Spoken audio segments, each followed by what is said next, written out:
Muchas gracias.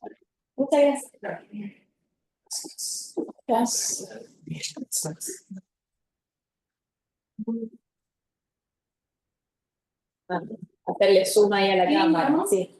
Está dentro del control ahí, ¿no? Sí.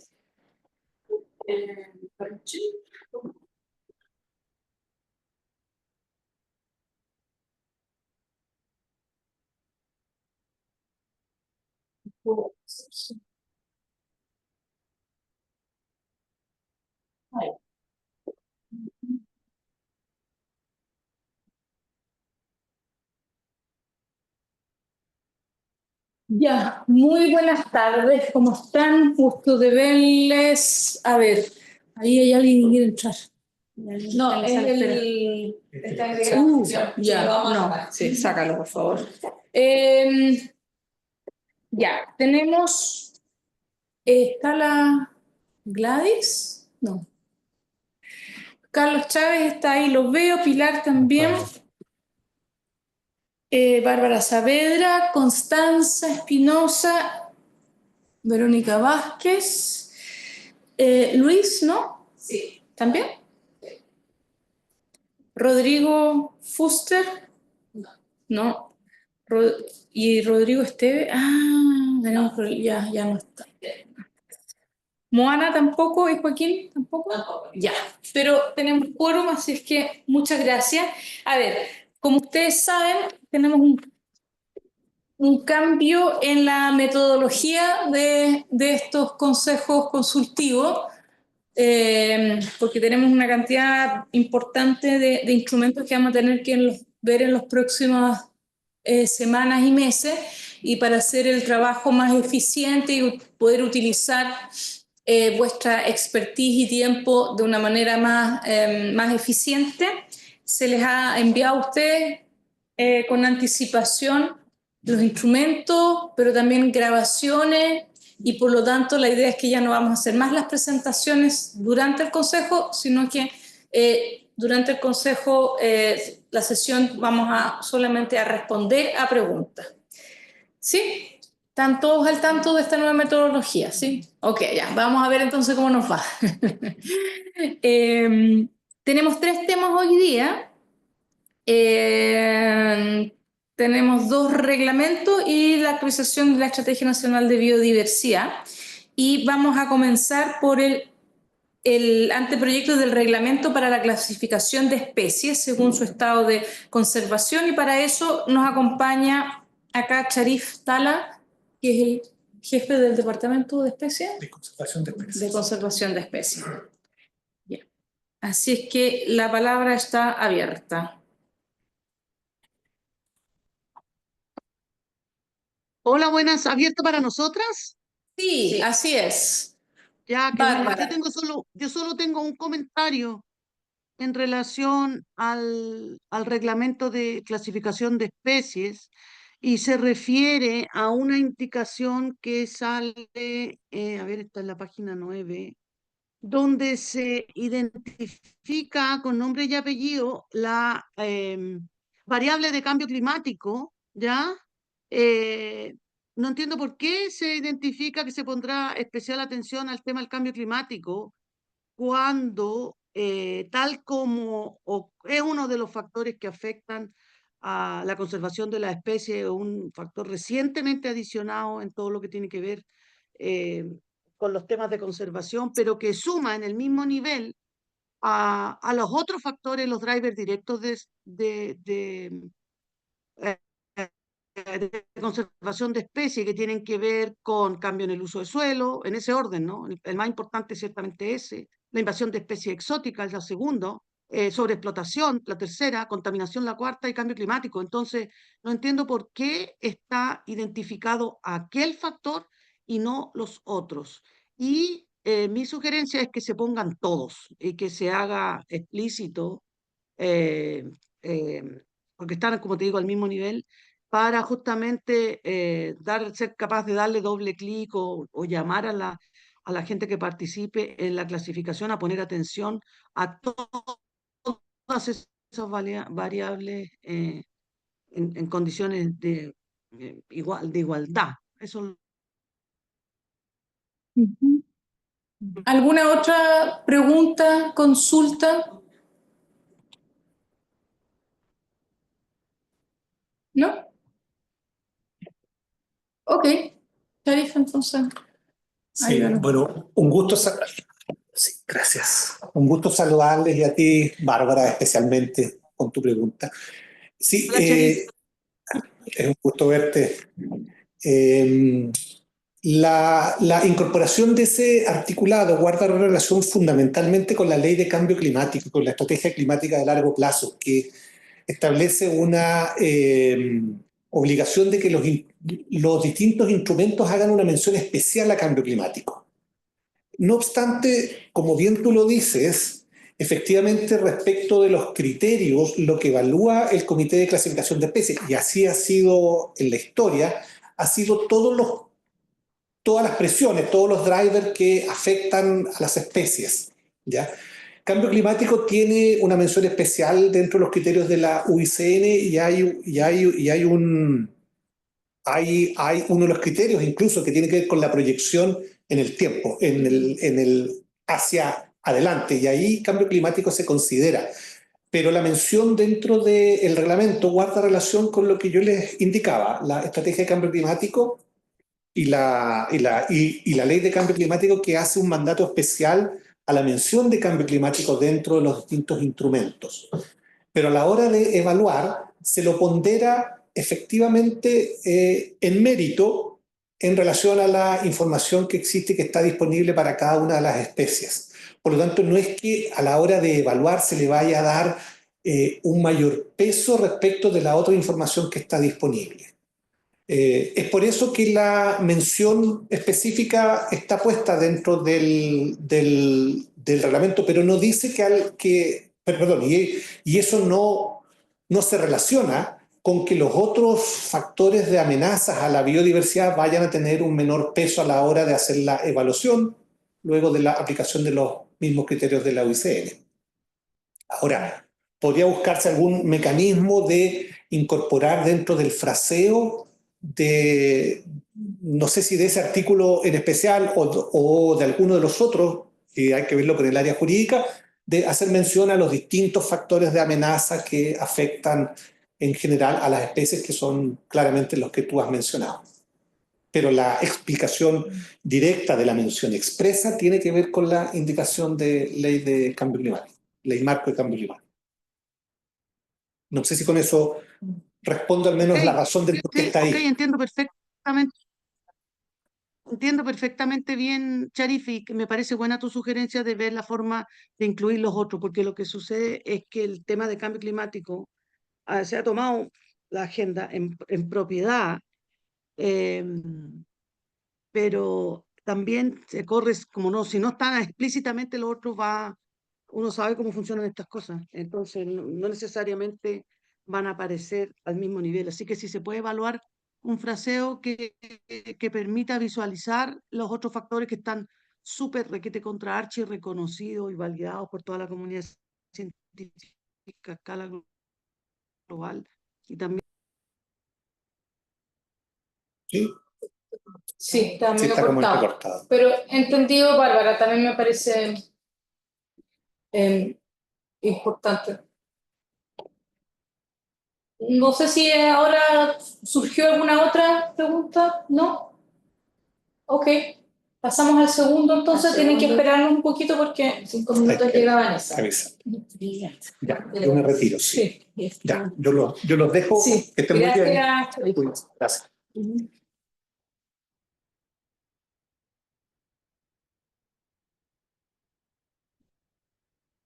Vamos a llamar a que llegue la persona que está a cargo del reglamento, ¿ya?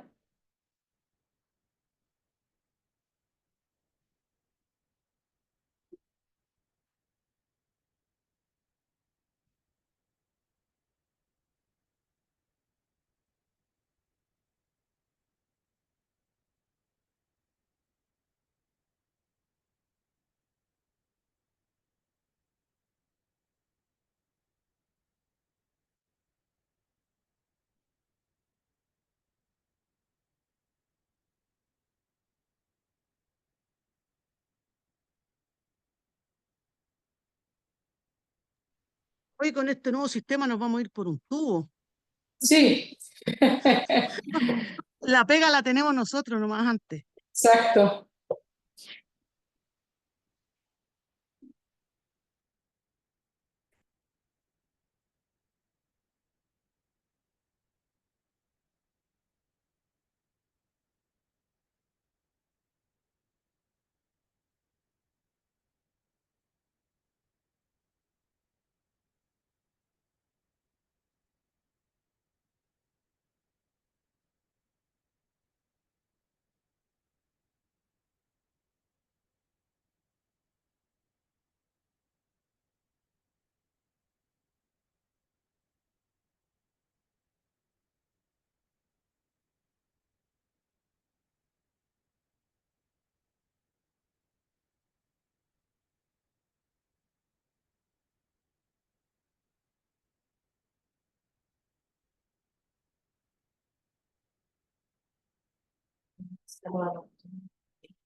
Hola.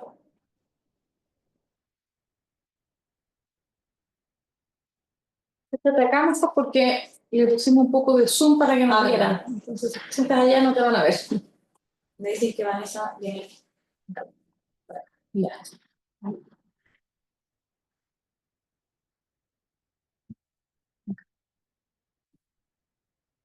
No sean tímidas, si yo no muerdo. Porque la Vanessa yo creo que ella va a hacer la exposición de todo. Es que no hay exposición, son preguntas. ¿No? Ah, ya.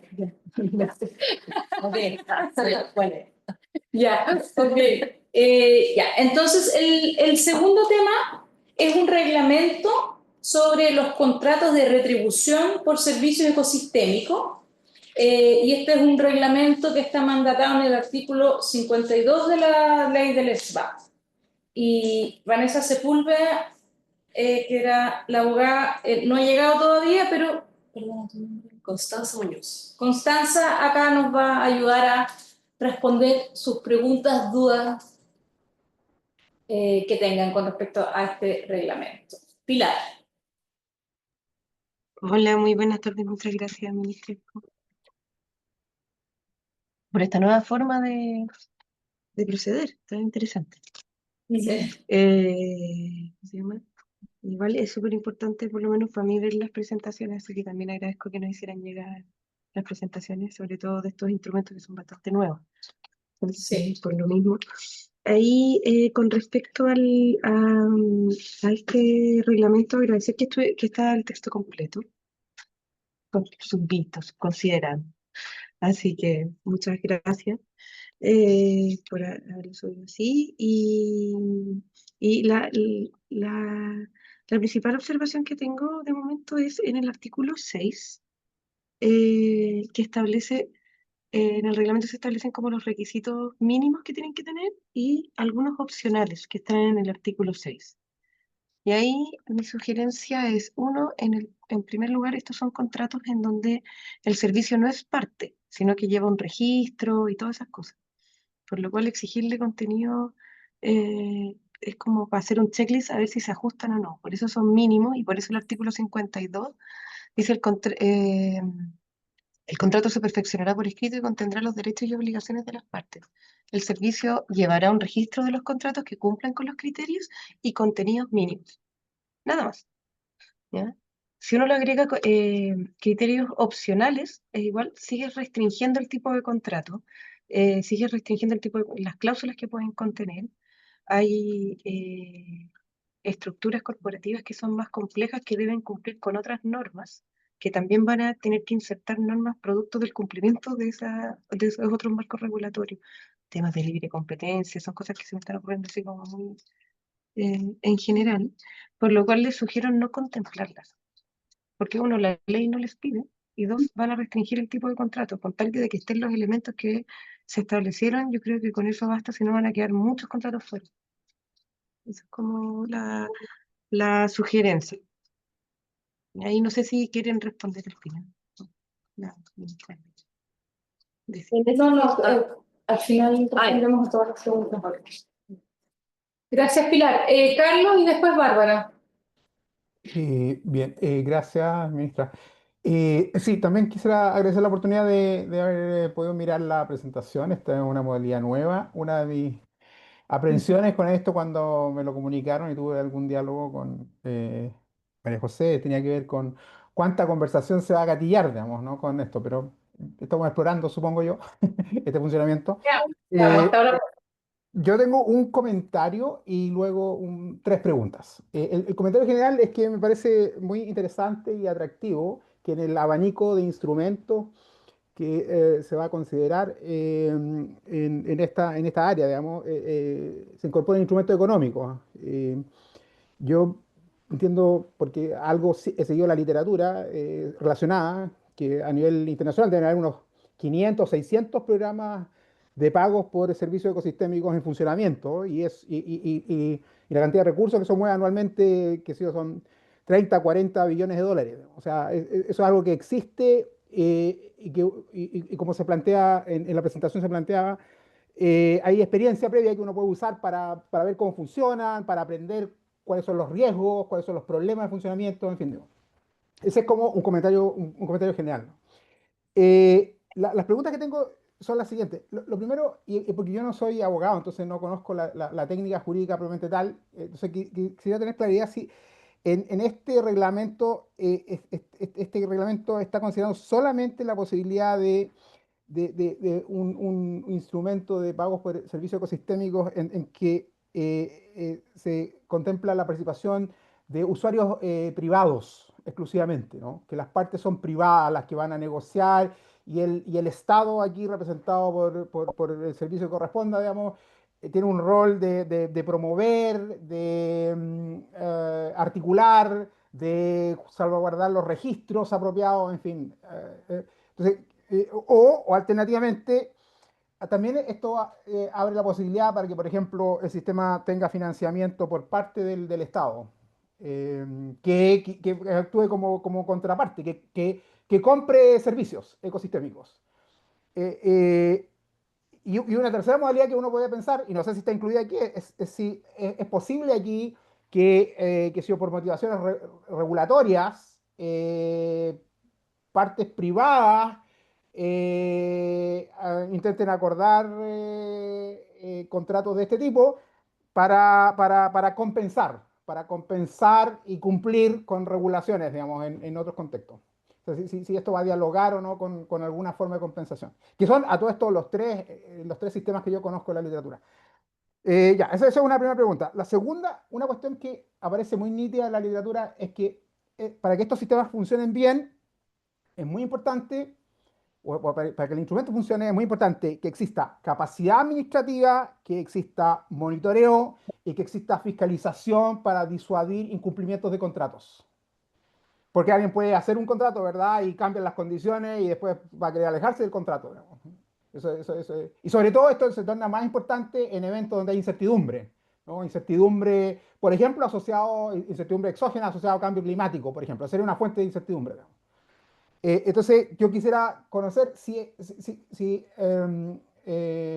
existe alguna idea inicial sobre estas capacidades. ¿Estas capacidades existen?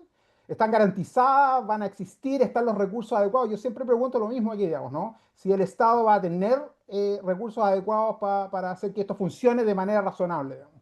Y si va a estar adecuadamente financiado la operación. Y por último, que está relacionado al punto anterior, lo vi a la pasada muy en una frase o algo así, digamos, pero es muy importante aquí las consecuencias de incumplir los contratos, digamos, ¿no? Y si el Estado se va a hacer parte aquí, no sé, como una unidad que da fe de estos contratos, que mantiene los registros de los contratos, etcétera, ¿cuáles son las consecuencias de incumplir los contratos? Si son parte de esto, si las partes si son partes privadas, van a ir a alegar a los tribunales, en fin, esas inquietudes las tengo porque, bueno, no soy abogado, digamos, pero los incumplimientos de contratos son un problema aquí. Eso. Muchas gracias. Gracias, Carlos. Bárbara.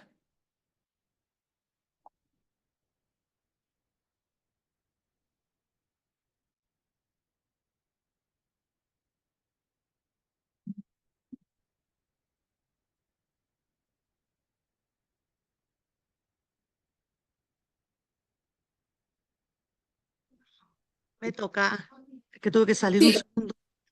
Te Sí, estaba dando la palabra. ya, gracias. Es que sabes que tengo problemas con el audio y tuve que cambiar de lugar. ¿Me escuchan bien? Te escuchamos bien, sí. Ya, gracias. Ay, oye, sí, súper interesante ir viendo ya estas cosas en la realidad y yo tengo varios comentarios que algunos generales y los tengo un poco ordenados en relación al texto, pero primero el comentario general es que a mí me pasa con este anteproyecto y con este reglamento, es que veo muy claramente desarrollada la parte más contractual, legal, administrativa, y al mismo tiempo no veo de manera clara la parte ecológica sobre la cual habla este reglamento. Entonces, eso me parece tiene que ver y se conecta un poco con las preguntas, con la pregunta que hizo Pilar y también con lo que acaba de decir aquí Carlos. Entonces, algunos ejemplos de eso los voy a mencionar a lo largo de mis comentarios en general. Pero una cosa que me parece relevante, y tampoco lo veo en el reglamento, y es cómo funcionan realmente estos instrumentos para que tengan efectivamente un impacto en mejorar las condiciones de la biodiversidad, y está indicado así en la exposición que nos hicieron, es que tienen que estar conectados de manera explícita con los programas de conservación del Estado. Programas que pueden tener forma de programas de restauración, programas de implementación efectiva de, no sé, de control de especies exóticas invasoras, y que son los grandes programas, los grandes desafíos de conservación que tenemos en general y que en particular en Chile operan de la misma manera y que también están contenidos en esta nueva institucionalidad. Entonces, a mí me parece que debería haber aquí un cruce explícito entre una cosa y otra, porque tal como está puesto, eh, pareciera ser que aquí estamos haciendo una transacción de algo muy simple y la naturaleza y la biodiversidad está muy lejos de aquello. Y yo te digo al tiro, o sea, ciertamente el Estado tiene que tener un rol, todas esas restricciones que menciona Pilar de contenido opcionales. Son cosas que tenemos que tener claras y que tienen que estar contenidas para que realmente las acciones o estos contratos realmente entreguen resultados efectivos de conservación. Entonces, a mí me parece que en general tiene la mitad desarrollada muy bien la parte legal, pero le falta la otra. Entonces, un ejemplo de eso, por ejemplo, es en relación al artículo 3 y sus definiciones, donde faltan definiciones ecológicas, definiciones de ecosistemas, de calidad de ecosistemas, ecosistemas de referencia, benchmark, de servicio ecosistémico. No existe ninguna de esas cosas que son justamente el corazón de este reglamento y que no están. no sé si es necesario que se repitan aquí o que se haga mención a donde están en otros lados, capaz que sea, pero aquí hay doble clic a algunas cosas que hay que hacer, que no están contenidas en el proyecto de ley SBAP y que es importante relevar. La calidad de los ecosistemas, la salud de los ecosistemas de referencia, pues es en relación a aquellos que se van a poder medir realmente eh, los efectos, se van a poder establecer las metas claras de estos servicios ecosistémicos y ciertamente asignarle pago o retribuciones. Ya eso me parece que falta en general en todo. En el artículo 4 también se ve que aquí no está, se habla de criterio de integridad ambiental, que a mí me parece súper bien que se hable de integridad, pero tenemos que ser más específicos. Lo ambiental es prácticamente cualquier cosa, pero aquí estamos hablando de cuestiones que son netamente ecológicas y por lo tanto, y existen elementos en la ciencia de la conservación, en la ciencia ecológica, que en IPBES están muchas de estas cosas ya explicitadas, que tenemos que avanzar en incorporar en estos reglamentos. La integridad ambiental es tan amplia que no sirve para este tipo de cosas, porque deja un gran espacio para que la gente que firme estos contratos después termine, como ha ocurrido con otros cuerpos legislativos, por ejemplo, asociados a compensaciones en el sistema de impacto ambiental, como era antaño, de que se impacta naturaleza y se paga con otra cosa. Y por lo tanto aquí hay que incorporar el tema de integridad ecológica o salud ecológica, ¿ya? Si no vamos a terminar siempre hablando de basura y de plástico y estamos hablando aquí de otras cosas, ¿ah? De reconocimiento y de cuidado de estructura y procesos ecológicos y además valoración y valorización de de esos elementos. Entonces yo pediría que esto fuese más específico porque están todos los elementos en la ciencia ecológica y en la ciencia de la conservación dispuestos y disponibles para ser incorporados acá. ¿Ok? En relación a los contenidos mínimos del contrato, eh, quiero también, me pregunto en relación a los servicios ecosistémicos, si se puede hacer mención ahí a la calidad de ese servicio ecosistémico, porque no basta con tener, o sea, podemos tener un individuo de una especie, dos individuos, pero ello no da cuenta de la sustentabilidad ecológica de una población, por ejemplo.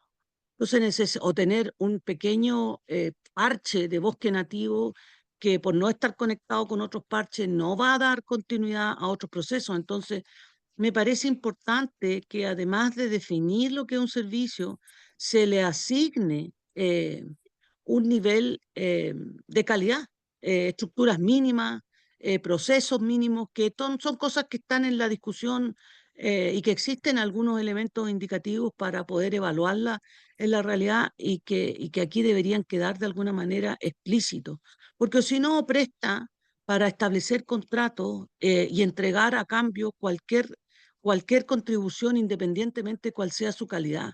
Y eso no aplica ni para medicina, no aplica ni para educación y tampoco debiera aplicar para este tipo de contrato. Eso me parece. ¿Mm? Ahí yo me perdí un poco en ese mismo punto donde se habla de el listado establecido para la identificación del servicio ecosistémico en el artículo 9. Ahí no me quedó muy claro. Si me pueden explicar de qué se trata, sería súper bueno. Luego, si nos movemos al artículo 9, donde se habla del listado de servicio y luego de ecosistemas tipo, eso yo no sé a qué se refiere. ¿Esos son los ecosistemas de referencia, benchmark, que son esenciales para poder establecer justamente referencias contra los cuales evaluar la provisión de servicios ecosistémicos de ecosistemas que están entregando a un buen potencial sus contribuciones a las personas? Entonces, no sé a qué se refiere con eso. Si es un ecosistema de referencia, que tenga ese apellido, porque ecosistemas tipo, en realidad no sé en realidad a qué se refiere. A ver, déjame ver qué otro. Esos son los comentarios que tengo. Gracias. Em, A ver, efectivamente la ley del SBAP nos otorga como 3 tipos de instrumentos económicos y creo que este es el último de los 3 reglamentos que estamos viendo acá, porque está el de compensación, reglamento sobre compensaciones en biodiversidad, y eso como que ordena un poco las compensaciones que ya ocurren dentro del sistema de evaluación de impacto ambiental. Y estos 2 reglamentos, que uno sobre el sistema de certificación, que lo vimos hace poquito, ¿verdad? Y ahora este de contratos de retribución. Así que efectivamente como que hay que mirarlo en ese conjunto. En su momento, cuando me lo presentaron a mí, también hice notar que existe otro instrumento que ya existe, ¿verdad? Que es el derecho real de conservación. Así es que efectivamente con el servicio de biodiversidad y áreas protegidas ya en funcionamiento vamos a tener como un conjunto de instrumentos económicos para el resguardo de nuestra biodiversidad. Dejo la palabra. Quizás voy a avanzar con las preguntas más técnicas y de ahí Constanza me ayuda con las más políticas. Me quedé con la pregunta de Carlos respecto a si es posible que los privados utilicen esta herramienta para cumplir con obligaciones. Estos son instrumentos voluntarios, por lo tanto, de ninguna forma el instrumento mismo va a obligar a ser utilizado para algún otro cumplimiento ambiental, pero sí puede pasar, por ejemplo, en ciertas, no sé, compensaciones voluntarias, otro tipo de instrumentos, como se utiliza ya el DRC para dar continuidad a ciertas políticas. Quizás en un futuro también se podría utilizar un contrato de retribución también para garantizar, pero no necesariamente, o sea, no va en esa línea de trabajo. Ahora, si es que el Estado tendrá solamente un rol de promotor, el reglamento lo que busca son los contenidos mínimos que deben contener estos contratos, que es, como le explicamos en la presentación, hay como una escala mayor a los contratos que el programa, ¿cierto? Pero la ley pide que nosotros reglamentemos los contenidos mínimos del contrato, que es como una escala más agregada. Entonces, si es que el Estado puede promover los contratos directamente, eso es algo que ya está establecido y que se presenta también en el anteproyecto, pero sí podría ser retribuyente de servicio ecosistémico a distintas escalas. Por ejemplo, un gobierno regional podría ser retribuyente de servicio ecosistémico, los privados también. El contrato no limita eso, sino que simplemente estructura qué es lo que se espera que contenga este contrato, el anteproyecto. Después, respecto a las preguntas que tenía Bárbara, pasa un poco lo mismo. Lo que se exige desde el artículo 52 es que se establezcan los contenidos mínimos y los criterios que se estableció como un criterio de integridad ambiental. Y faltan estas conexiones más macros, por ejemplo, el monitoreo y lo que ustedes también estaban comentando, pero a nivel de contrato es complejo promover este tipo de instrumentos si es que se establecen esas condicionantes en una escala pequeña. Esas condicionantes, por ejemplo, lo que mencionabas, el control de especies exóticas, cómo se conecta con otros instrumentos de conservación que también va a tener el SBAP, eso se debiese regular a través de un programa de retribución, no a través de un contrato, porque los contratos de retribución podrían tener distintas escalas y distintos objetivos ambientales y ser a una escala mucho menor que lo que va a buscar un programa que podría contener monitoreo, que va a poder tener fuentes de financiamiento unidos, ¿cierto? Entonces, también lo vimos desde esa forma cuando se empezó a diseñar este tipo de instrumento económico, y para no dejarlo como limitado a la aplicación de un tipo de programa, tuvimos que no hacer mención a estos otros aspectos más específicos. Y luego con lo otro que me queda sobre el listado de servicios ecosistémicos y los ecosistemas tipo, la propuesta que se hace ahí es que este listado ecosistémico no limite la integración de otros servicios ecosistémicos, pero que sí sirva de referencia para categorizar. y para que dentro de un mismo servicio ecosistémico no se repitan 5 nombres distintos y que el mismo SBAP pueda ir categorizando esta información. Y los ecosistemas tipos, a lo que se refiere, esto va también en el marco de la clasificación de ecosistemas, pero a lo que se refiere es que todo contrato va a estar explícito en un área. Por lo tanto, los servicios ecosistémicos de objeto del contrato deberían estar aplicados también a un ecosistema. Entonces, lo que se busca es también categorizar esa información para que no tengamos ciertas disidencias o muchas variables en la aplicación y sistematización de estos contratos cuando ya esté aplicado. Esa es la idea de estas listas que no son taxonómicas, o sea, no van a dejar fuera a los servicios ecosistémicos que no estén dentro de esta lista, sino lo que va a servir es para que se ordene la información. Ahí ya me quedaron un par de dudas que son más jurídicas, no sé si... Sí, yo creo que, a ver, solamente puntualizar respecto a lo que comentaba Pilar, que los requisitos opcionales son precisamente opcionales, no obligatorios y por lo tanto no tienen por objeto limitar de ninguna manera los contratos que se inscriben, sino que es solamente una especie de guía para entregar ciertas herramientas quizás a actores que no tienen tanto conocimiento sobre el tema y establecer algunas como directrices. Ese es como el objeto un poco de los contenidos opcionales. Y bueno, respecto de lo que comentaba Carlos, precisamente también lo adelantó un poco Vanessa, el reglamento se refiere a quiénes son los que pueden celebrar los contratos de retribución y establece que pueden ser personas naturales, jurídicas, pueden ser personas públicas o también privadas y también pueden ser agrupaciones de ellas. Entonces, de esa manera también intentamos precisamente establecer un reglamento amplio pensando en que las posibilidades que se pueden dar en la práctica de este tipo de contratos son muchas y precisamente así está pensado. Entonces, no queremos limitarlo a ciertos supuestos o a cierto tipo de retribuciones. Eso por un lado, y también respecto a si es que existe un monitoreo, fiscalización y si existen como capacidades del Estado para esos efectos. La verdad es que el reglamento únicamente nos faculta, o sea, faculta al SBAP para crear un registro de los contratos. Por lo tanto, no es una institución, digamos, en la cual el servicio pueda tener mucha intervención respecto de la ejecución del contrato, ni cuestiones ya más de fondo. Entonces, lo que al final tratamos de incorporar de alguna manera dentro de las facultades que tenemos es sanciones frente a ciertos incumplimientos que se reflejan en que en la eliminación del registro. Por ejemplo, frente al caso que el servicio se entere incumplimientos graves del contrato, la sanción es la eliminación del registro. Pero esas son las facultades que tenemos, que nos dio la ley en el fondo para poder operar respecto a los contratos.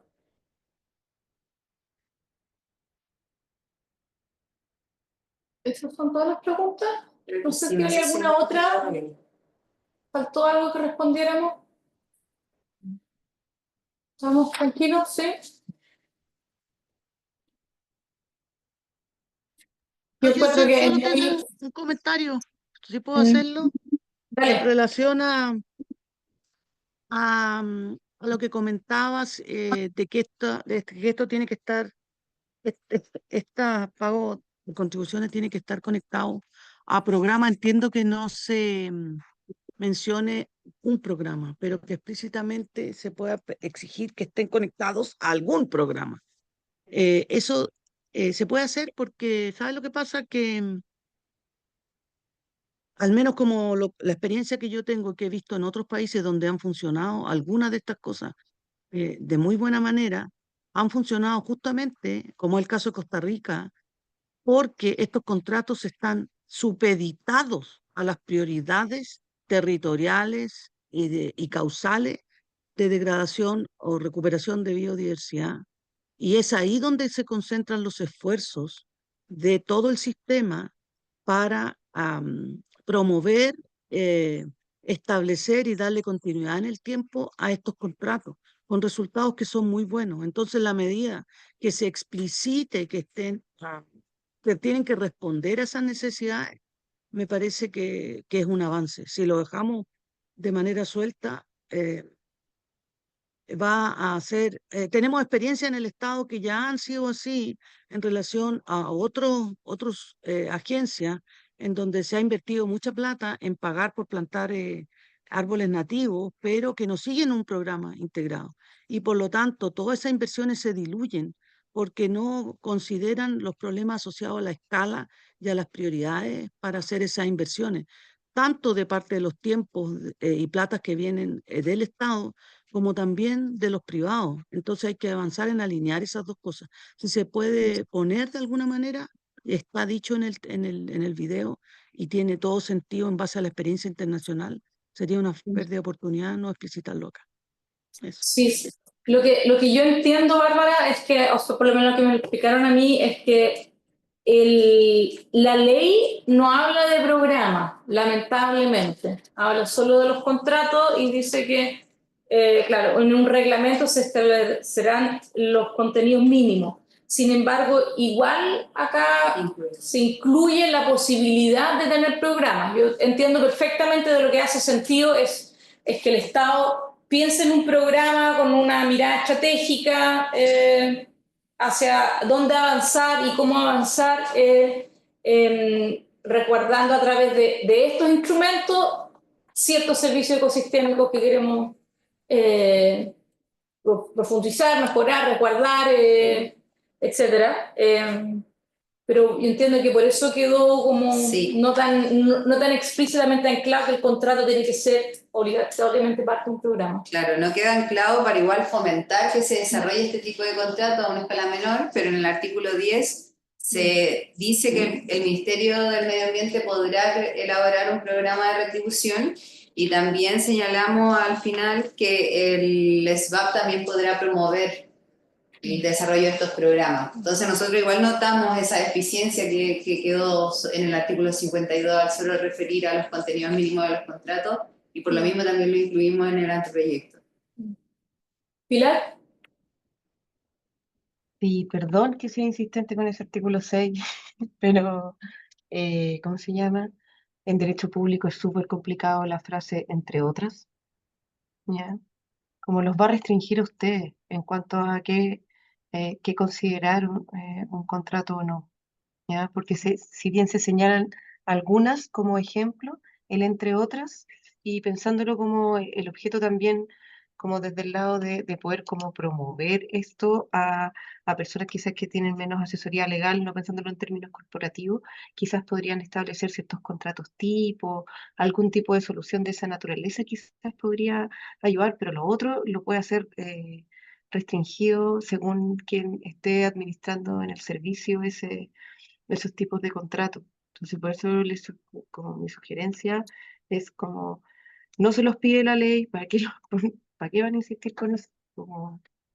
Porque les va a restringir ese tipo de contrato y además esa frase del entre otras en derecho público es súper complicada.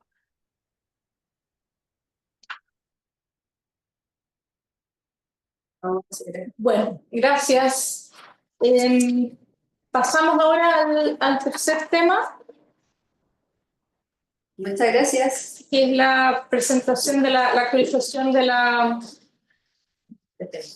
Estrategia Nacional de Biodiversidad. Gracias.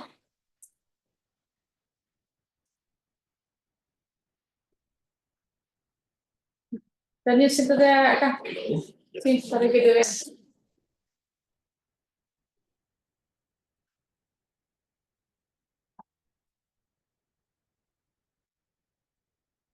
Hola, buenas tardes, ¿me escuchan?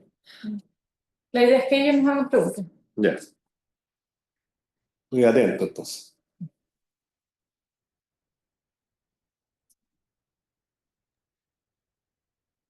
Yo tengo varias preguntas. Dale, Bárbara. Si quieren, parto. Dale. Hola, Daniel, ¿cómo estás? ¿Qué tal, Bárbara? ¿Cómo estás? Bien, aquí viendo esta estrategia que bueno, que ya está viendo la luz. Felicitaciones, todo el trabajo, todo el esfuerzo. Tengo preguntas de distinto tipo y algunos comentarios pequeños, pero dado que esta no es la oportunidad de participar, los quiero decir todos. También los puedo mandar después en el mismo documento, Daniel, por si te sirven. No necesariamente hay que responderlas todas, pero quiero ir en orden porque las tengo aquí enfrente mío.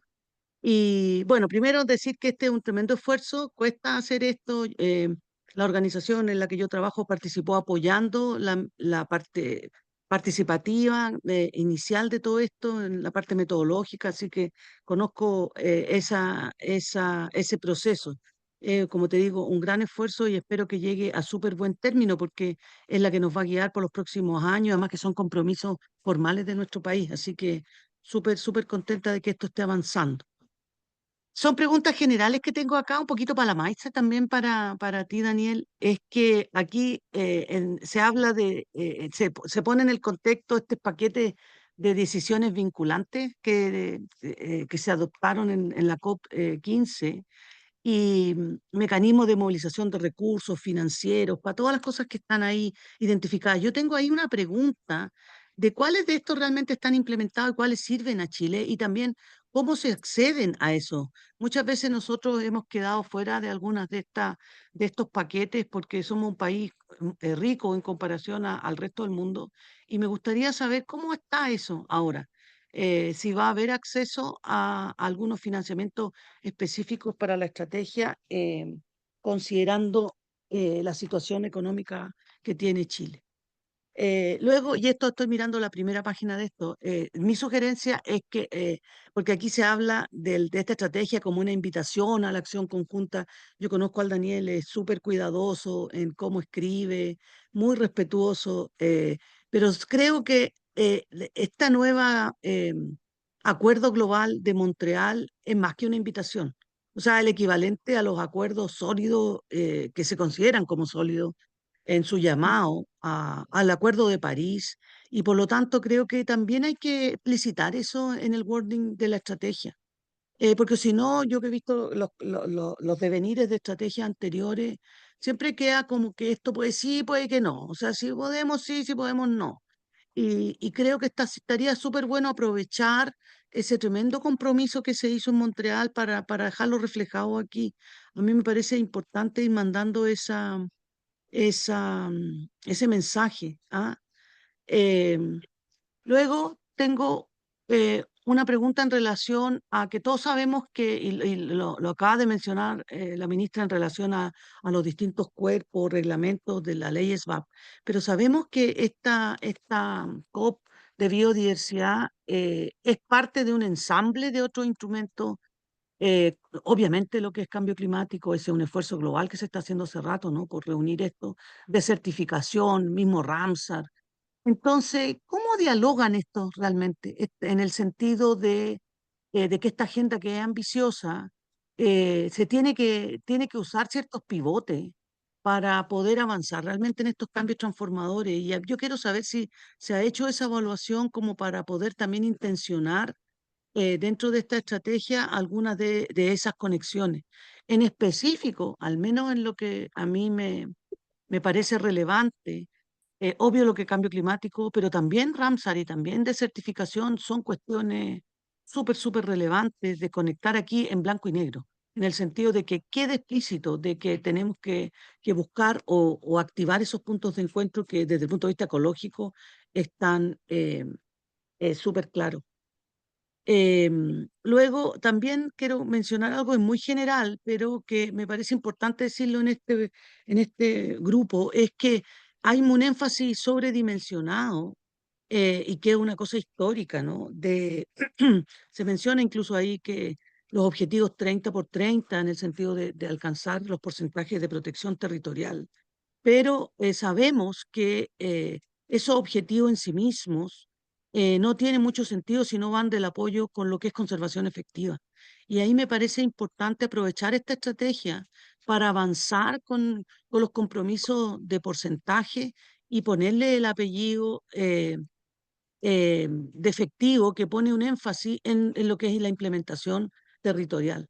Y pienso que sería un desaprovechar esta oportunidad no hacerlo, sobre todo considerando la experiencia chilena, en específico la que tenemos, por ejemplo, en el caso marino, donde en muy poco tiempo pasamos de prácticamente 0 áreas protegidas marinas a tener casi un 42, 43%, y ahora estamos avanzando al 50%, pero con brechas de implementación que son súper grandes. Entonces, si mantenemos el foco en solamente conseguir esos porcentajes sin dotarlos de las otras partes, se pone complejo, porque van aplazándose los plazos y no salimos de eso. Entonces, eso me parece que también es importante. Yo sugiero hacerlo acá. Em,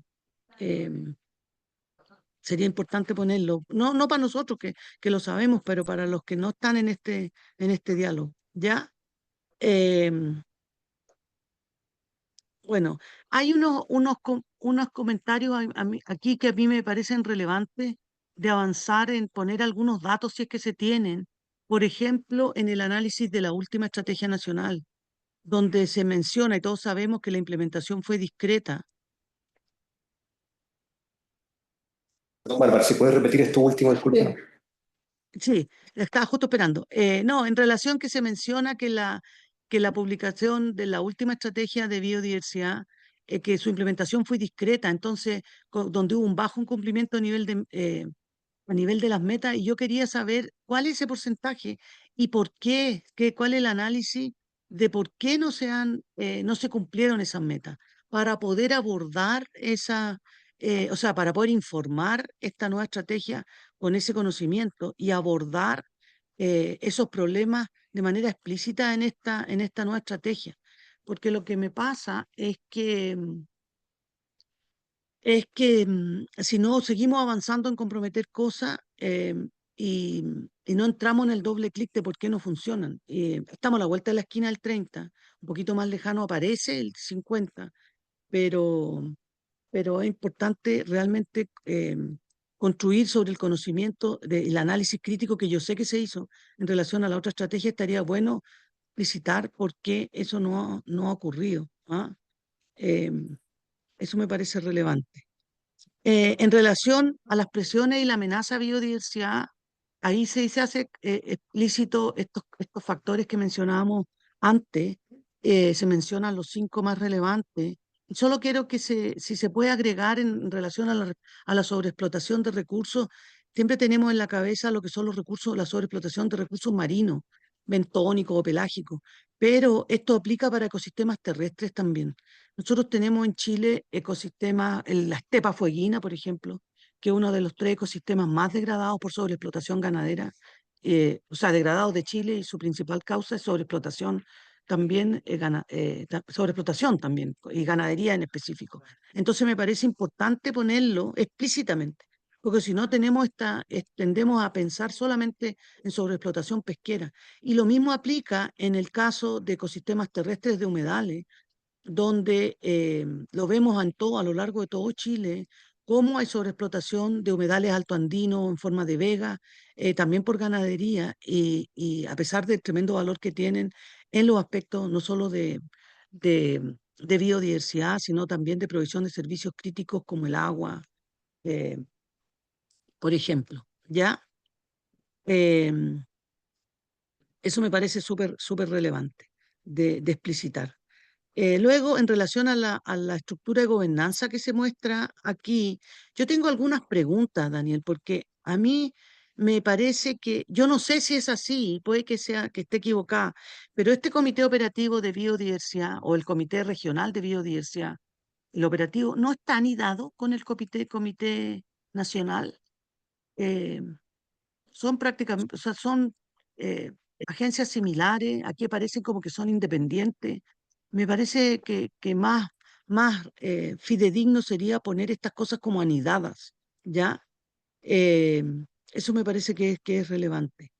Eh, Quería sugerir, en el caso de los estándares de conservación, ahí existen estructuras estructuras tipos de gobernanza que pueden ocuparse para inspirar el modelo más, eh, m- m- más efectivo, quizá, más realista también para la gobernanza de la estrategia nacional.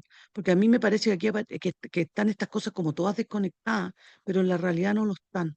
Y entonces creo que estaría bueno darle quizás una miradita ahí y poder cotejar a ver si puede mejorar mejor la realidad.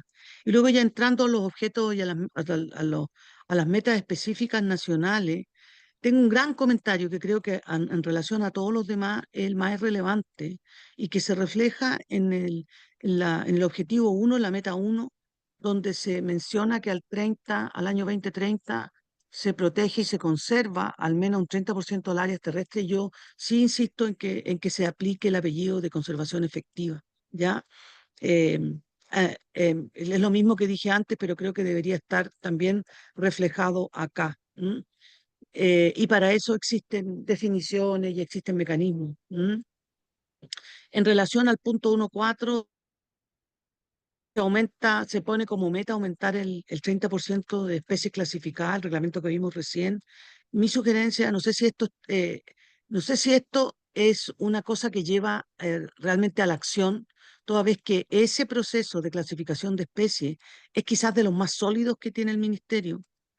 Tiene mucho tiempo, tiene, no sé, 20 iteraciones, tiene mucha gente que participa, es una cosa que ya funciona. Creo que estaría bueno dejarlo ahí y darle espacio a cosas que más nos lleven a la acción y que sean más novedosas en el caso de las metas nacionales, que finalmente van a concentrar los esfuerzos que siempre son escasos para los próximos años. En relación a la meta 1.5, eh, también en relación va en el sentido que está bien, creo yo, que poner el énfasis en el cumplimiento, pero aquí me pregunto, ¿cuánto nos dice la experiencia respecto a los planes que ya han sido creados? O sea, mejor dicho, de las especies clasificadas, ¿cuántas están en amenaza? ¿Cuántas tienen planes? ¿Y cuántas de esas realmente tienen porcentaje de avance en este día? O sea, al día de hoy. Me parece importante tener ese dato para poder sostener este 50% de meta al 2030. No tengo mucho conocimiento y yo puedo estar 100% equivocada, de que se haya avanzado a una tasa tan rápida de que podamos cumplir esa meta. Entonces yo la entiendo. A mí me gusta esa meta, pero me gustaría saber cuál es realmente la base de información respecto a lo que hemos desarrollado en los últimos años. A ver si se puede sustentar. ¿Mm? Em, Tengo la pregunta en el punto 1.6 que se menciona el 50% de las especies que cuenten con plan de recuperación respecto al año que tenemos hoy día. Me pregunto ¿por qué no podemos pedir que todas tengan, como ocurre con las áreas protegidas? Yo sé que son muchos más y todo, pero capaz que nos llame a hacer economías de escala y hacer planes integrados para grupos, para clústeres, para De la mitad. zonas, dado que las amenazas son compartidas. ¿Mm? Eso me parece que es una pregunta. Eh, y en el punto 7, ahí no sé de qué se refiere con el inventario de ecosistemas terrestres. No entiendo eh, cómo dialoga esto con el proceso de clasificación de ecosistemas que sabemos que va a tomar algún tiempo para los ecosistemas terrestres, marinos y de aguas continentales, que son todos distintos. No sé cómo lo ven ustedes que va a dialogar con ese proceso, porque podemos tener muchos inventarios, ¿ya? Nosotros lo hemos visto en el caso de las turberas, donde se puede tomar una foto satelital, hacer cierto inventario, pero si no conectamos esto realmente con la clasificación de ecosistemas, va a ser poco útil para realmente gestionar su conservación, y entender la especificidad de los procesos de deterioro y hacer estrategias que sean efectivas. Entonces, am, yo pondría énfasis más que en el inventario, que es una cosa más administrativa, en avanzar y fortalecer el proceso de clasificación de ecosistemas, que es una pieza faltante para esta estrategia, pero también para otras cosas, como la que estábamos hablando antes, de los pagos por contribuciones, para los procesos de restauración de ecosistemas, también para lo que tiene que ver con la contabilidad de capital natural. Entonces, querría saber qué es lo que están pensando ahí y cómo conectar unos con otros. Em, en relación, también tenía esta pregunta, la misma pregunta para todos, ¿no? En relación a la meta del 30%, a la 1.9, de que el 30% del áreas declaradas inicien proceso de restauración ecológica. yo querría preguntar cuántos planes realmente de restauración existen y si su foco es en qué, en ecosistema, en región, en comuna, para poder definir el alcance, para poder después definir metas específicas que nos permitan evaluar de manera más certera su avance. Ahí yo me pierdo un poco porque yo sé que hay unos GEFES que están andando. Nosotros hemos desarrollado planes específicos de restauración, por ejemplo, a través de eliminación de especies exóticas, pero no se han implementado ninguno, entonces a lo mejor tengo una mirada más sesgada, ¿ya? Y lo mismo aplica en relación a la escala, la planificación ecológica, la meta 1.10 que se pone aquí al 2030. Y a qué escala se está pensando eso y me gustaría ver si esto se puede conectar justamente con los procesos productivos que están en desarrollo. Uno de esos es el proceso de hidrógeno, donde una de las falencias que nosotros hemos visto en ese proceso es que no hay planificación ecológica en la región y esto entonces levanta una serie de, em, de espacios de fricción entre las comunidades, entre los actores territoriales. em, lo vemos incluso con centros de investigación que tienen instalados a 100 metros. eh, no estoy hablando de la región de Magallanes, estoy hablando de otras partes de Chile donde se instalan desarrollos de energía, que es súper importante, energía verde, em, pero que se instalan cerca de otras cosas. Entonces me parece interesante aprovechar esto, de definir a qué escala se puede hacer, priorizar algunas cosas, algunas áreas, pero sobre todo conectarlo con las cosas que sí tenemos que desarrollar con urgencia.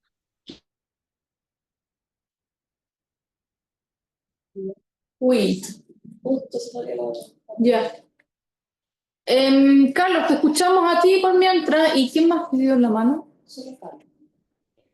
No, Y la Carlos. Constanza. Y Constanza después, ya.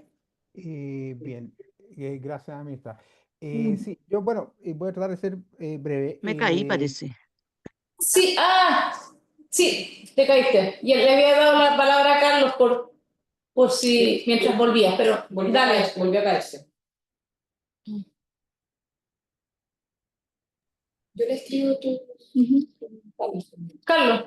Ya, ok, breve. Bueno, gracias por la oportunidad de mirar la propuesta de actualización y de escuchar y ver la presentación. Eh, bueno, un primer comentario que tengo yo, hay una cosa que yo he hecho de menos en este documento, dado que es una actualización de una estrategia, digamos, ¿no? Y cuando hay una actualización, entonces de inmediato yo pienso que sería apropiado que existiera una especie de situación diagnóstica en el informe, ¿no? O sea, hay una estrategia que está vigente sin actualización, digamos, y entonces la actualización, la propuesta de actualización está basada en un examen, un análisis crítico que se hace sobre lo que ha sido la ejecución de la estrategia vigente, digamos. Y esa parte yo la he hecho de menos, digamos, ¿no? Porque, y me parece que es útil porque puede servir para fundamentar las modificaciones que existen y para informar sobre cuáles son las modificaciones. Una cuestión que no me queda claro es dónde, por ejemplo, dónde están los cambios, ¿no? Cuando esta actualización involucra modificaciones, cambios, no soy capaz de leer cuáles son los cambios más fundamentales y por qué se hacen esas modificaciones.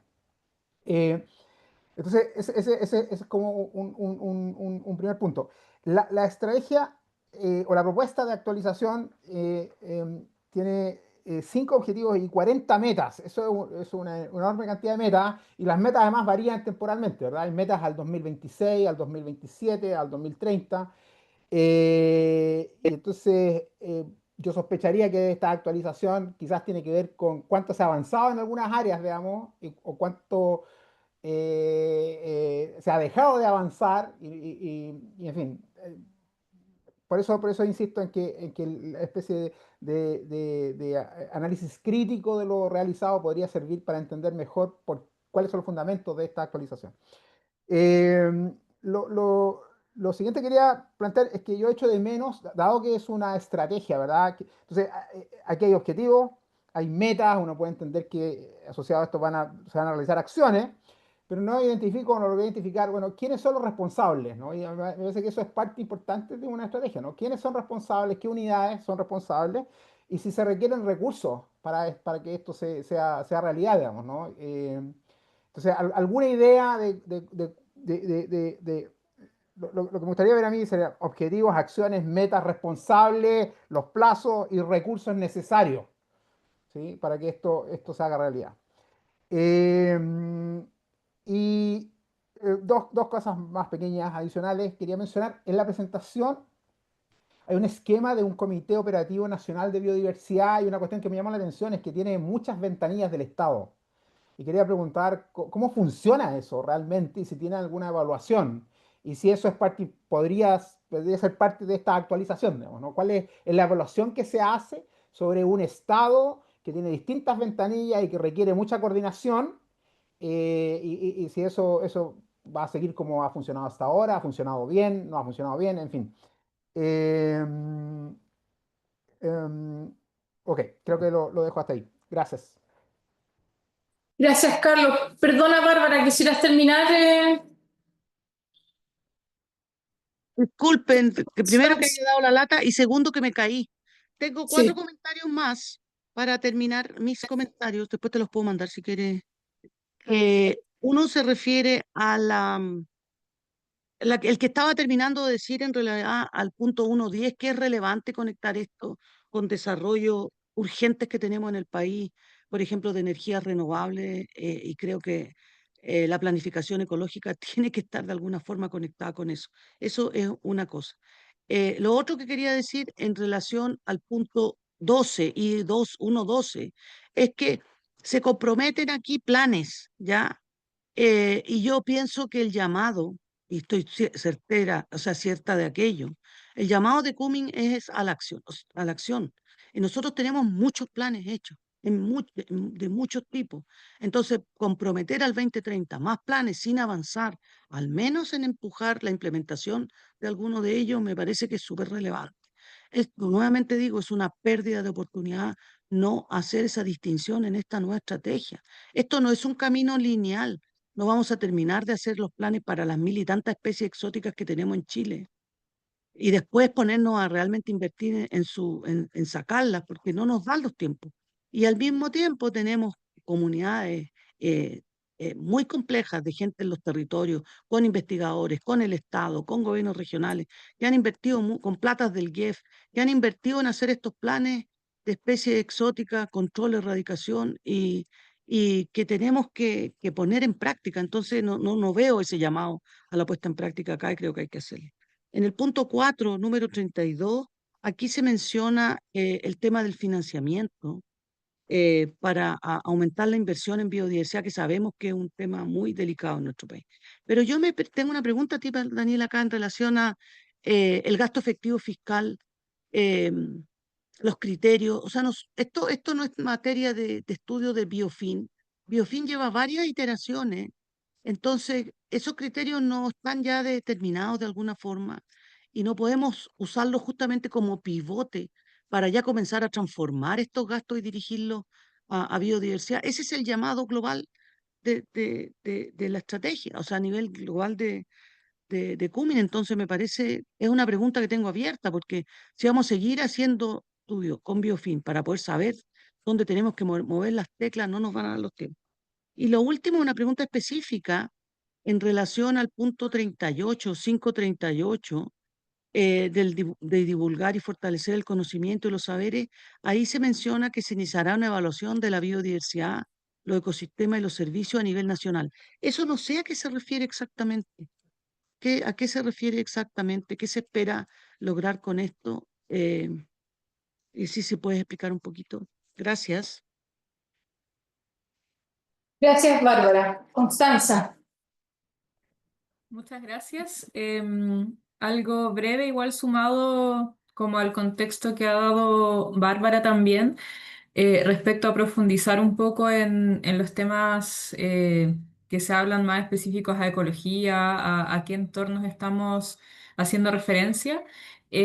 Creo que un poco también en el tono que hablaba de la presentación de la idea de enriquecer el documento y la visión que tiene esta estrategia, es que se hace mucha énfasis al tema del agua, pero a manera muy general, como cómo vamos a cuidar el agua para el suministro humano sobre todo, pero no se hace referencia, por ejemplo, de dónde viene esa agua, cuáles son, por ejemplo, en ese caso, el estado actual de ríos, glaciares, etcétera, y otras fuentes de agua, más allá de humedales, que sí se hace como una mención más específica a qué es un humedal, cuántos hay protegidos, etcétera.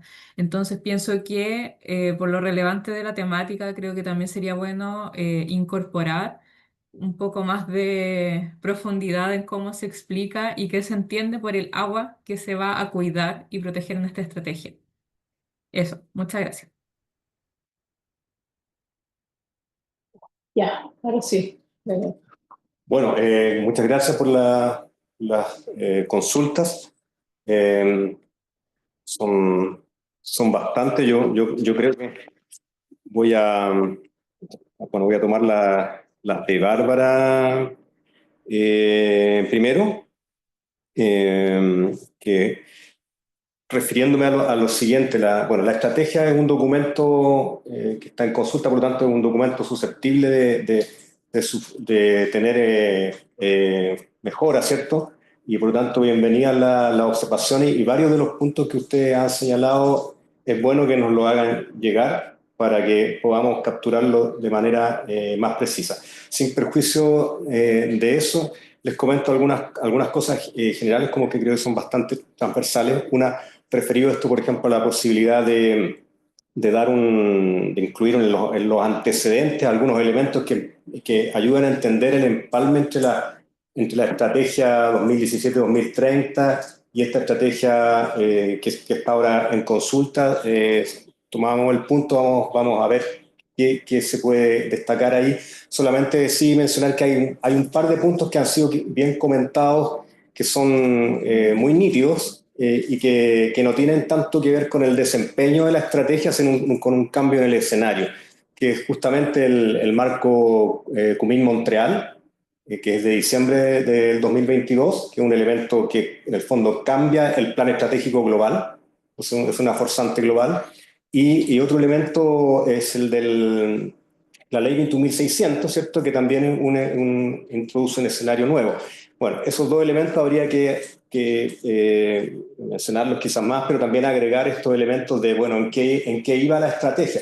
Pero no es que la estrategia fuera, la 2017-2030, fuera necesariamente desperfilada en relación con esta, sino que en el camino también ocurrieron estos cambios. Entonces, hay algunas cosas que son de continuidad y ahí vamos a ver cómo se puede hacer eso para que quede bien relatado en el documento y se entienda mejor también que no es que estemos reemplazando la estrategia porque no estaba funcionando o algo así, porque había una evaluación de ella que no estaba dando resultados, porque hay varias cosas de esa estrategia que sí estaban dando resultados. Y bueno, alguna expresión de ella tiene que ver, por ejemplo, con la propia ley 21.600, y hay otros elementos más que estaban ahí. No me detengo en eso porque creo que más bien se puede mencionar algunos de esos aspectos en el documento mismo. Pero sí recojo el punto. Después, Bárbara, mencionaste varias cosas en varias metas que yo me parece que son bastante atendibles. Te fuiste como en orden de las metas de la 30-30 y fuiste como resaltando algunas observaciones en varias de ellas. Me detengo en algunas y la 30 que mencionabas tú, que tiene que haber no solo protección, sino enfatizar también en el aspecto de protección efectiva, y ese elemento está resaltado en la segunda meta, que habla de los planes de manejo. Si bien, de todas formas, tomo también ese comentario tuyo de cuál es el alcance de esos efectivos, digamos. ¿ya? Pero sí hay una mención en la segunda meta que respecto a que las áreas protegidas tienen que tener este plan de manejo.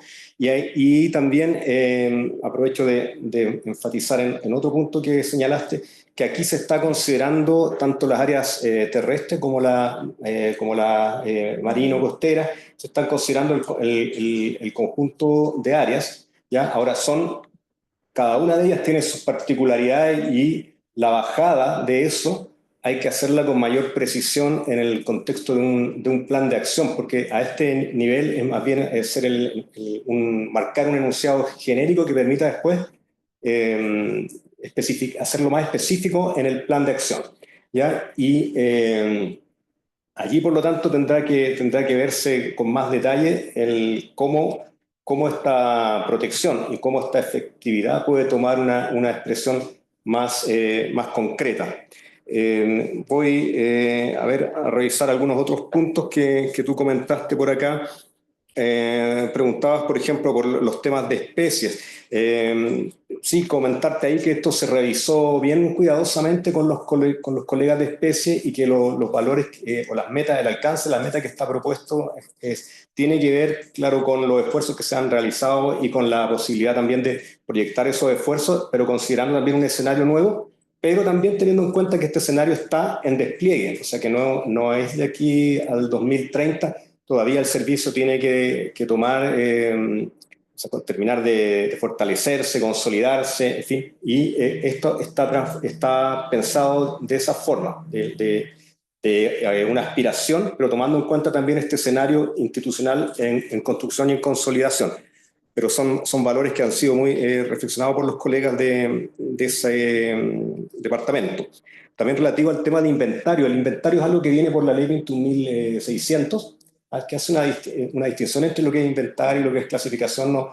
Y yo entiendo muy bien el punto que tú planteas de optimizar en ese inventario la noción de clasificación de ecosistemas, en el entendido que es como funcionalmente muy útil a varios procesos, y por lo tanto, en lugar de abordar el inventario de cualquier forma, partir abordándolo como buscando una relación con lo que es la clasificación de ecosistemas. Ahí es un punto interesante. También hay que ver qué es lo que el propio servicio tiene también que decir sobre esta materia, pero sí me parece un punto interesante que tenemos que reflexionar un poco acá, cómo podemos afinar eso, darle un mayor valor a este tema de clasificación de ecosistemas acá. A ver, algunos otros puntos que hayas mencionado. Respecto de lo que mencionaste sobre áreas degradadas, ¿no? Claro, acá también esto es de la ley 21.600. Las áreas degradadas a las cuales se está refiriendo acá son las áreas declaradas degradadas en virtud de la ley 21.600. Por lo tanto, todavía no se ha declarado ninguna porque no hay aún un reglamento al respecto.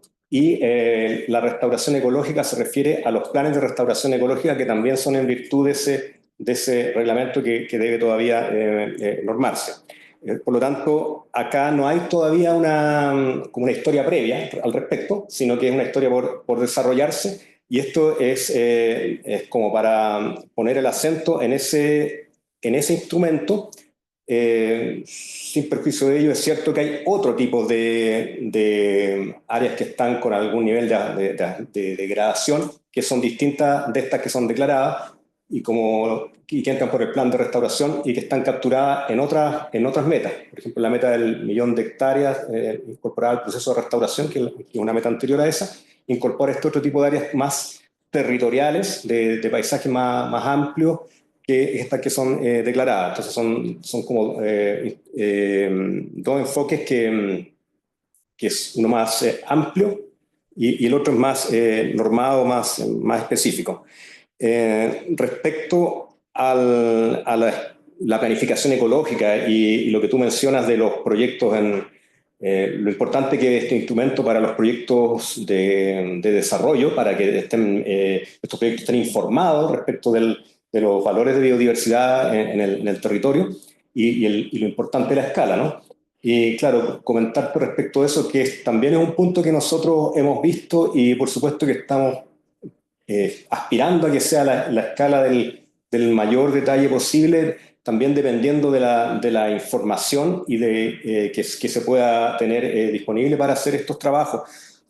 Una aspiración, esto es solamente una aspiración, hay que ver después si esto tiene viabilidad, pero teóricamente el orden 1 a 25.000 de ese orden podría ser, si es que las condiciones están dadas, que es una escala ya lo suficientemente interesante como para poder observar los cruces y entre distintos tipos de iniciativas a nivel territorial. De modo que ahí no está acá mencionado porque es un aspecto muy específico y un aspecto que hay que entender más en un plan de trabajo, ¿no? En un plan de acción, pero sí es un elemento que está tenido en cuenta y se sabe que es muy relevante.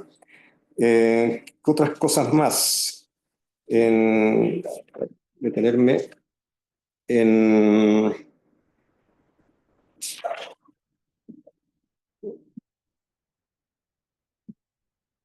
Claro, no sé, ya a lo de gasto, no sé si tú te referiste a gasto efectivo fiscal.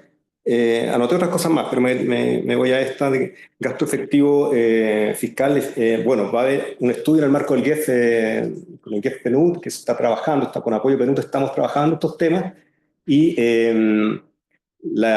obviamente que la información previa de lo que se trabajó con Biofin sigue estando. Es cierto que hay una actualización desde aquellos años a la fecha que es necesario quizás volver a mirar, pero la idea no es partir de nuevo, sino apoyarse en los esfuerzos ya realizados. Entonces, vamos a ver de todas formas este punto, Bárbara, de modo de no caer de nuevo en un loop de volver a hacer cosas que están hechas, sino de avanzar sobre lo que ya existe. Pero esa ha sido la idea también, de hacerlo de esa manera. Mencionaste otros puntos que vuelvo a ellos, sobre, por ejemplo, la sinergia entre las convenciones, de modo de hacer más, de optimizar las metas que se planteen, de buscar un mayor diálogo entre ellas. Esto es algo que nosotros estamos buscando hace un tiempo y que se ha venido consolidando, y con el apoyo también de la Ley Marco de Cambio Climático. Ahí francamente se han ido buscando puentes. Y en los NDC hay una expresión de ello, pero también en metas de esta estrategia están también tomando en cuenta, y han participado acá también colegas de cambio climático. De hecho, el propio plan de adaptación al cambio climático en biodiversidad, que es otro instrumento, ¿ya?, también tiene una retroalimentación con esto. Y el propio plan de restauración también. Entonces, se está buscando que esto no sean como puros instrumentos dispersos, sino que haya un cierto tejido coherente entre ellos y una retroalimentación sinérgica. Eso. No sé si me faltó algo, probablemente sí, pero me excuso si es así porque eran bastantes cosas. Y claro, respecto de lo que voy a ir un poco a lo que mencionó Carlos. Yo me tengo que ir. Sí, yo termino acá con María José, terminamos entonces a responder estas preguntas. ¿Lo me dices tú? O sea, tiene que... ¿Sí? Sí. ¿Tengo que terminar? Ya. Ya, ok. Entonces, no sé si tienen un minuto. O sea, Bárbara, responde, pero Bárbara, tú dijiste que nos ibas a mandar, ¿verdad?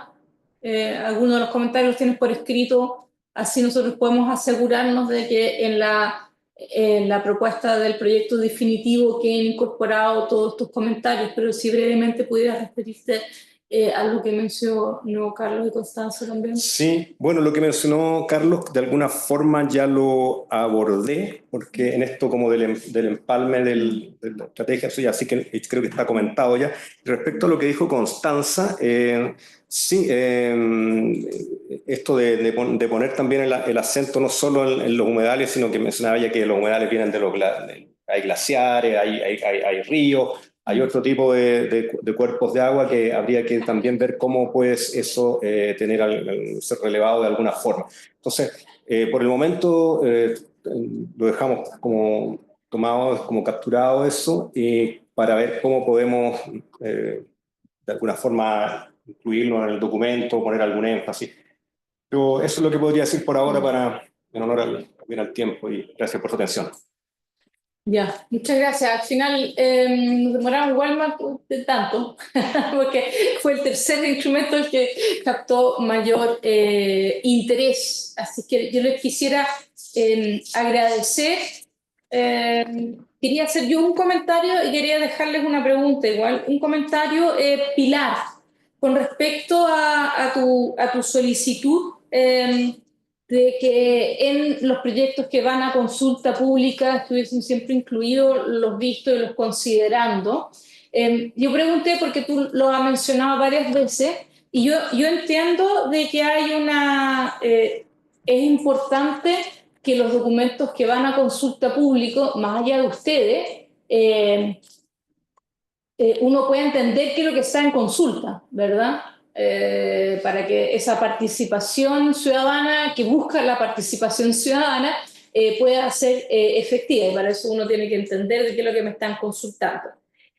Y en ese sentido yo entiendo de que los vistos y los considerando en un documento formal ayudan a entender la motivación, el contexto del instrumento que se está elaborando.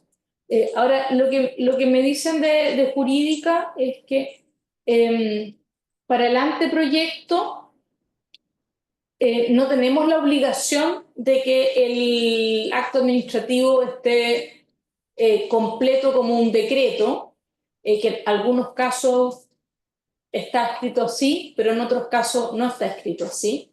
Que la obligación es que esté la resolución de inicio, el instrumento y que en todos los casos, de todas maneras, para que sí el objetivo de que los instrumentos uno pueda entender de qué se trata, hay una minuta explicativa y que ese es el estándar que vamos a tener. Es decir, que tanto para ustedes como para la ciudadana va a estar el instrumento, la resolución de inicio, que igual tiene de alguna manera un poco la motivación del instrumento, y la minuta explicativa, ¿ya? Ese es el estándar. En algunos casos va a estar con los vistos y los considerando, pero en otros casos simplemente no se logra llegar.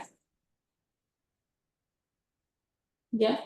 Ya. Y eso como para aclarar, esa es la respuesta formal del Ministerio. Y lo otro, no sé si hay algún comentario muy rápido, breve, sobre este nuevo formato del Consejo. A ver, yo creo que Agotador. Perdón, parece que van a tener que levantar la manito para ver quién habla primero. Carlos. Y muy breve, yo iba a decir que yo estaba escéptico cuando me informé de esto, pero me parece que funciona, digamos, ¿no? Y Ya. digámoslo así, digamos, somos más productivos por el mismo precio. Sí. Así lo veo yo también. Yo era menos. Claro, pero vamos a tener menos sesiones. Así que en ese sentido ocupamos mejor su tiempo. Ya, Pilar. no, ahí con respecto a la metodología, a mí me parece adecuada, pero igual encuentro que ponerle 3 temas depende también de la extensión de aquellos temas, porque por ejemplo la estrategia era bien larga, entonces uno como... Igual es difícil anticipar la cantidad de comentarios, pero por eso como... No hay más tiempo para ponerlos en otro momento. Sí. Mm. No, era como una sugerencia de que si queríamos hacerlo más corto, como que no salió tanto, pero quizás es como cómo se juntan los temas y también por los tiempos. Y le agradezco, ministra, como la gestión de la consulta con jurídico. Nosotros clásicos somos dos abogados, 3 opiniones. Les pasa siempre a todos. Yo la verdad no estoy de acuerdo, me parece lamentable también con los estándares de Escazú que se señale eso. Como que ahí se me rompe un poco el corazón, pero bueno, ya. Es como, le agradezco igual la gestión de la consulta, pero en términos legales tampoco estoy muy de acuerdo. Y no somos los únicos, por si acaso, pero eso. Así que, pero muchas gracias. Okay. Ya. Ya, pues, muchas gracias. Nos vemos entonces en un tiempo más. Bien. Gracias. Chao. Muchas gracias. Chao. Gracias, Daniel. No, gracias.